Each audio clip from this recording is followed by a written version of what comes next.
Sir ये रुझान बता देती हूँ, लखीसराय में डिप्टी सीएम विजय सिन्हा पीछे चल रहे हैं। ये अब बड़ा रुझान है जो लखीसराय से सामने आ रहा है, जहां डिप्टी सीएम विजय सिन्हा पीछे चल रहे हैं। काफी देर से पीछे चल रहे हैं। क्या लगता है ये थोड़ा आगे हुए थे?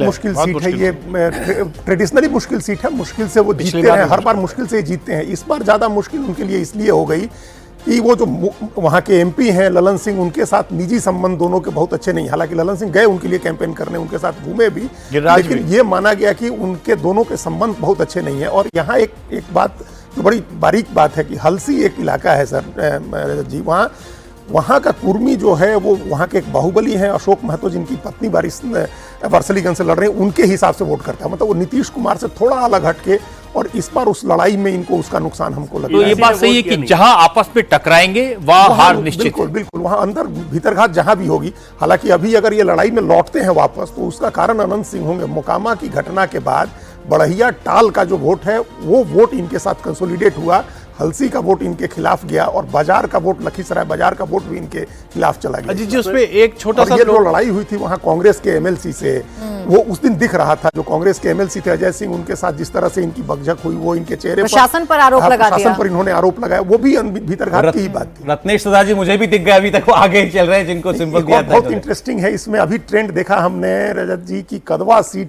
पर कांग्रेस पीछे हो गई है। बड़े नेता हैं शकील अहमद खान, और उन्हीं के हिसाब से कांग्रेस अभी राजनीति कर रही थी बिहार में। सीएलपी हैं, वहां के सीएलपी के लीडर हैं, और पीछे हो गए। देखिए अब तो एनडीए 160, मतलब जो बात आई एग्जिट पोल्स में 160 के पास पहुंच गई है, 158 159 पर आगे चल रही है। मोकामा से आनंद सिंह के चुनाव की सबसे ज्यादा चर्चा हुई है और वो आगे चल रहे हैं। तो मुझे लगता है अब वो जो रसगुल्ले बटने शुरू हो गए होंगे, बहुत बने थे, लाखों में बने। पीएम ने सौरभ 14 रैली और एक रोड शो किया। जहां जहां उनकी रैली हुई वहां जो मतदान हुआ है वो परसेंटेज अप्रॉक्स 70 के आसपास। समस्तीपुर 71%, बेगूसराय 69%, मुजफ्फरपुर लगभग 68%। तो जहां जहां उनके कार्यक्रम हुए हैं वहां वोटिंग में ज़बरदस्त इजाफा देखने को मिला।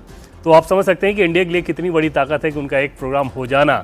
जैसे कटिहार में जब उनकी रैली रखी जा रही थी तो कई सारे नेताओं को ये डर था एनडीए को कि पता नहीं भीड़ आएगी कि नहीं आएगी। एक दिन पहले तक पूछा गया कि रैली तो आप लोग लगवा रहे हैं, प्रधानमंत्री के हिसाब से भीड़ होगी ना।